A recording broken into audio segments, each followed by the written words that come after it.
पापा देखो ना, माँ ने आज फिर मुझे मेरा मनपसंद सूट नहीं दिलाया। बाजार से आते ही मानसी ने मचलते हुए अपने पापा से शिकायत की। ओहो रमा, तुम भी ना दिला देती बच्ची को उसका मनपसंद सूट। गुप्ता जी ने अपनी पत्नी से कहा।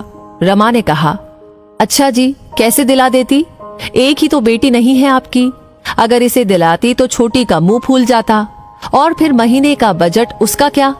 अरे मेरी लाडो बिटिया, तू चिंता मत कर। तुझे ऐसे बड़े घर में ब्याहूंगा कि वहां तुझे किसी भी चीज की कोई कमी ना होगी। राज करेगी मेरी बिटिया रानी। गुप्ता जी ने मानसी को लाड लडाते हुए कहा। किसी बड़े घर में ब्याहने का सपना लेकर ही मानसी बड़ी हुई थी। सुंदर और सुघड़ तो वो थी ही, अच्छे अच्छे घर से उसके लिए रिश्ते आने लगे। एक दिन जब पास शहर के अच्छे बड़े घर से रिश्ता आया तो गुप्ता जी को लगा कि उनकी तलाश पूरी हो गई। लड़के वालों की बस यही डिमांड थी कि बारात की खातिरदारी अच्छे से होनी चाहिए। इतना अच्छा रिश्ता देखकर गुप्ता जी ने उनकी ये मांग सहर्ष स्वीकार कर ली। अपनी हैसियत से बढ़कर गुप्ता जी ने मानसी की शादी पर खर्चा किया ताकि लड़के वालों को कोई कमी नजर न आए। शादी बहुत ही धूमधाम से हुई। एक से बढ़कर एक साड़ियां, लहंगा और जेवर लड़के वालों ने चढ़ाए। मानसी तो अपने भाग्य पर इतरा रही थी। सभी बहुत खुश थे। मानसी शादी करके अपने ससुराल चली गई। इतना आलीशान बंगला, गाड़ियां, सब कुछ तो था वहां। ससुराल में कदम रखते ही द्वार छिकाई पर ननद ने नेग मांगा। मानसी ने अपने पर्स से 1100 रुपए का लिफाफा निकालकर दे दिया। ननद ने नाक भों सिकोड़कर सास से कहा, ये क्या माँ, हमारी क्या इतनी ही औकात है? सास ने कहा, अरे बेटा, अभी ये नहीं है ना, इसी क्या पता हमारे घर में बहन बेटियों को क्या नेक देते हैं। तू आ, मैं अपनी लाडो को सोने के झुमके दूंगी।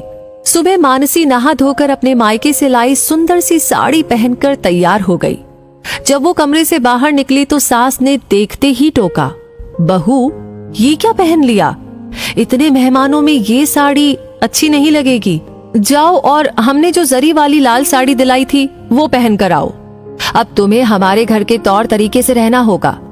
दूसरे दिन पहली रसोई में मानसी ने सबके लिए बड़े मन से छोले भटूरे और हलवा बनाया। डाइनिंग टेबल पर बैठते ही सब बातें बनाने लग गए। देवर बोला, मम्मा मेरा सैंडविच कहाँ है?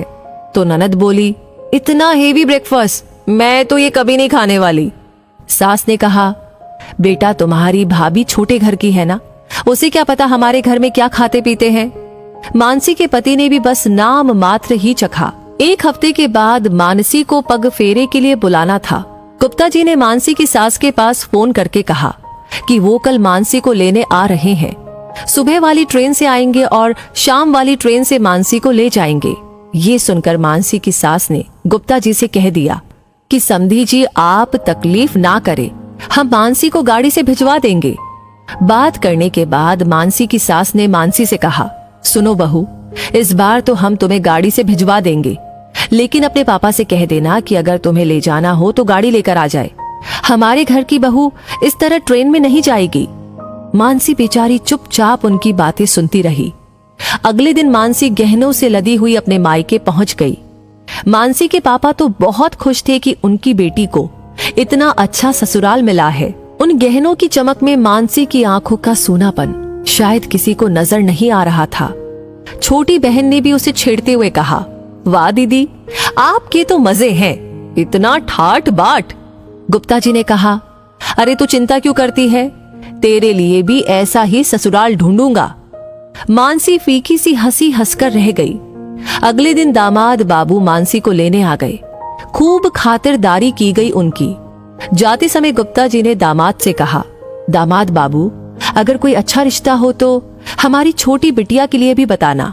ये सुनकर मानसी ने अपने आंसू छिपाते हुए कहा, पापा अगर हो सके तो अपनी दूसरी बेटी को बड़े घर में नहीं, बराबरी के घर में ब्याहना, जिससे उसे और उसके परिवार को भी बराबरी का सम्मान मिल सके। मानसी तो अपने ससुराल लौट गई, लेकिन उसकी इस बात ने गुप्ता जी को सोचने पर मजबूर कर दिया कि कहीं उन्होंने बड़े घर में बेटी ब्याह कर कोई गलती तो नहीं कर दी। वैसे इस कहानी के बारे में आप क्या सोचते हैं? आप क्या समझते हैं, आपकी क्या राय है? हमें कमेंट सेक्शन में लिख करके अपनी राय जरूर बताएं। लाइक आपने कर दिया है, इसे शेयर करना बिल्कुल ना भूलें।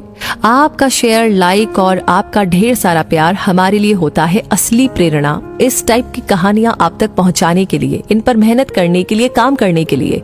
तो हमारा ये मोटिवेशन लगातार बनाए रखिए हमेशा की तरह। और ये कहानियां आप चाहते हैं कि सबसे पहले आपको मिले, तो हमारे पेज को फॉलो करना बिल्कुल ना भूले। मैं मिलूंगी बहुत जल्दी ही और ऐसी कहानियों के साथ। तब तक के लिए आपसे कहूंगी धन्यवाद।